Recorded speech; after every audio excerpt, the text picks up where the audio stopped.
नमस्कार, super India news TV में आपका स्वागत है। मैं हूं राजेश आर्य। आइए देखते हैं आज का विशेष समाचार। सहमी हुई अभिव्यक्ति की आज़ादी।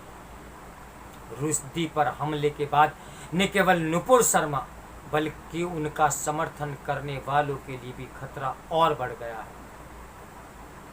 भारतीय मूल के चर्चित लेखक सलमान रुश्दी अब खतरे से बाहर बताए जा रहे हैं। बीते सप्ताह उन पर उसी न्यूयॉर्क में प्राणघातक हमला हुआ जहां संयुक्त राष्ट्र संघ का मुख्यालय है।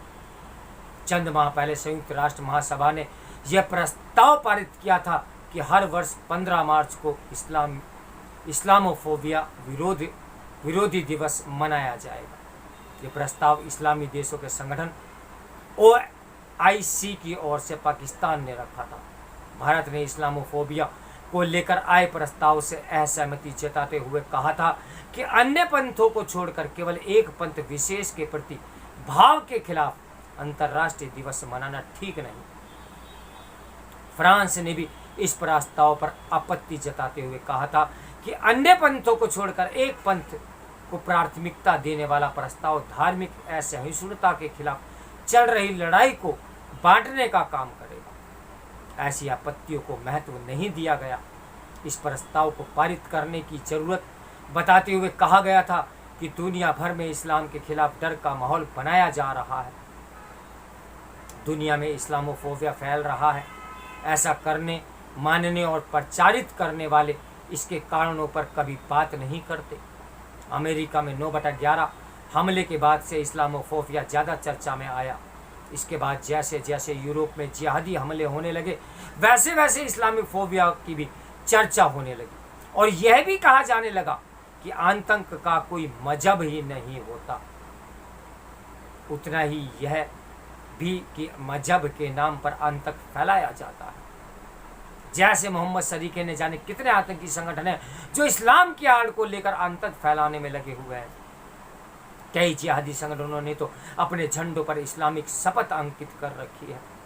इसके अलावा ऐसे अधिकतर संगठन खुद को इस्लाम की रक्षा के लिए संघर्ष करने वाला बताते हैं। शायद यही कारण है कि पाकिस्तान, ईरान, तुर्की जैसे कई देश किस्म किस्म के जिहादी संगठनों का खुला समर्थन करते हैं। इस्लाम के प्रति अंदेशे, डर और पूर्वाग्रह की यह भी एक बड़ी वजह है कि यदि मुस्लिम जगत का यह चाहता है कि इस्लामी फोबिया थमे तो उसे मजहब के नाम पर होने वाली हिंसा पर रोक लगाने के लिए ईमानदारी से आगे आना होगा। चूंकि सलमान रुश्दी पर हमला करने वाला हादी मदार लेबनानी मूल का एक मुस्लिम है, इसलिए इस्लामोफोबिया पर संयुक्त राष्ट्र के प्रस्ताव के बावजूद इस्लाम को लेकर डर बढ़ने का खतरा पैदा हो गया है। इस खतरे को और बढ़ाने का काम किया है उन लोगों ने जो हादी का समर्थन कर रहे हैं। ईरान के कई अखबारों ने हादी को बहादुर करार दिया है। इनमें वह अखबार भी है जिसके संपादक की नियुक्ति ईरान के सर्वोच्च मजहबी नेता आयतुल्ला की ओर से की जाती है। 1989 में ईरान के ऐसे ही सर्वोच्च मजहबी नेता ने सलमान रुश्दी के खिलाफ मौत का फतवा जारी किया था। हालांकि ईरान सरकार ने यह भी कहा है कि उसका सलमान रुश्दी पर हमले से कोई लेना देना नहीं, लेकिन उसने यह कहने से भी संकोच नहीं किया कि इस हमले के लिए रुश्दी खुद ही जिम्मेदार है। एक तरह से ईरान यही कह रहा है कि यदि कोई नबी की शान में गुस्ताखी करे और उसके चलते उसका सिर तन से जुदा कर दिया जाए तो उसके लिए वही जिम्मेदार है। गुस्ताखे रसूल की एक ही सजा, सिर तन से जुदा नारे के तहत भारत में कन्हैया लाल, उमेश कोले आदि मारे जा चुके हैं और कई अन्य लोगों पर जानलेवा हमले हुए हैं। कमलेश तिवारी की हत्या भी इसी वजह से की गई थी। कन्हैया लाल और उमेश कोले का दोष केवल यह था कि उन्होंने नुपुर शर्मा का समर्थन किया था। वास्तव में सलमान रुश्दी पर हमले के बाद न केवल नुपुर शर्मा बल्कि उनके मन समर्थन करने वालों के लिए भी खतरा और बढ़ गया है। इससे समझा जा सकता है कि जिन जाने माने लोगों ने सलमान रुश्दी पर हमले की निंदा की, उनमें से कईयों को ऐसी धमकियां दी गई कि अगला नंबर उन्हीं का है। इनमें ब्रिटिश लेखिका J.K. राउलिंग, से लेकर तस्लीमा नसरीन तक शामिल है। निसंदेह लेखक बिरादरी ने सलमान रुश्दी पर हमले की निंदा की है, लेकिन अमेरिका, ब्रिटेन, फ्रांस आदि के शासन अध्यक्षों के अलावा अन्य देशों के नेताओं ने चुप्पी साध रखी है। ये बेहद खतरनाक चुप्पी है।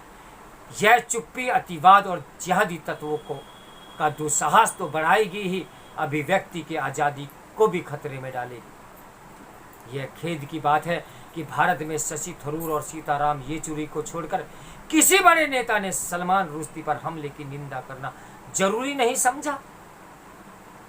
सलमान रुश्दी मुस्लिम अवश्य हैं, लेकिन वे इस्लाम नहीं मानते। वे खुद को एक्स मुस्लिम कहने के बजाय नास्तिक कहते हैं। उन पर हमले के बाद दुनिया भर के उन मुसलमानों की चिंता बढ़ना भी स्वाभाविक है जो इस्लाम छोड़ चुके हैं और स्वयं को एक्स मुस्लिम बताते हैं। बीते कुछ समय से किसी भी धर्म मजहब को न मानने और ईश्वर अल्लाह, जीसस आदि पर यकीन न रखने वालों की संख्या तेजी से बढ़ी है, लेकिन इसमें सबसे ज़्यादा असुरक्षित वे हैं जो इस्लाम छोड़ चुके हैं, क्योंकि कई मौलाना मजहबी किताबों का हवाला देकर यह कहते हैं कि ऐसे लोग मौत की सज़ा के हकदार हैं। यह मानकर चला जाना चाहिए कि भारत सरकार नुपुर शर्मा की सुरक्षा को लेकर और सतर्क हुई होगी, लेकिन उसे एक्स मुस्लिमों की सुरक्षा को लेकर भी चिंतित होना चाहिए, जिनकी अभिव्यक्ति की आज़ादी के साथ जान भी खतरे में।